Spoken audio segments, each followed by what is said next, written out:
kişi semya urusuydu. Kalan hepsi Kırım Tatarı. Başta evler bu nelere haşeydi. На склонам. Arının içine bu ravnin yerlere bahçe saçarıydılar. Çerez, alma, armut hepsi saçarıydılar. Şimdi onda koy yaptılar.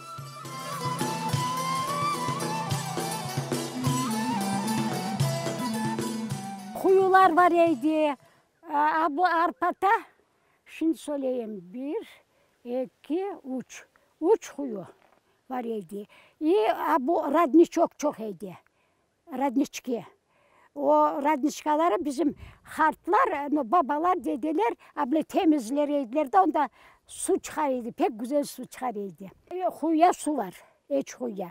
3. kuyuya musur doldurdular. Bizden sonra. Musur doldurdular. Öyle de musurla duruyor kuyu.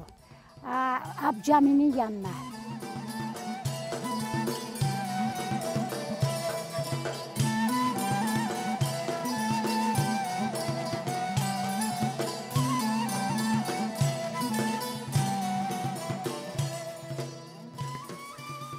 Yığarıydılar çertmeler, o diki gruşi deyler ona. Acalma, diki yablıçki deyler ona. Onları yığarıydılar, çetiriydiler, fırın olurdu, fırın. Onu yakarıydılar, onda azcara tokeriydiler, onda da su şteteriydiler. Yakşı kurular olurdu. Funduk var idi, funduk. Kızılçık. Kızılçığa pestil yaparıydılar. Pestil bilirsin, abla ne tereydiler paycısına yaydırıydılar, abla da kururturuydular. Pestil olurdu. Pek lezzetli olurdu. Pestil. O da akılma aşadım. Küçük edim ama bileyim.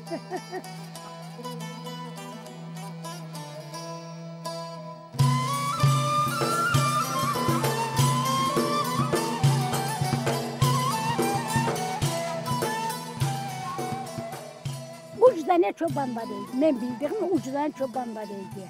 Onlar o dağlara da yaşarıydılar mallarla. Onlar onda atarları var idi. Abla horalar yediler. O hayvanlara abla tuz seber yediler. Onlar ottan ceser, onda cırer yediler de, onda da yatır yediler hayvanlar. Sabah cene kalkıp yayılır yediler. Dağlar otlar yediler. Koyunlar var yedi.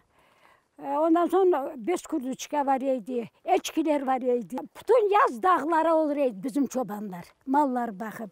Son kışta endi kaytır yediler.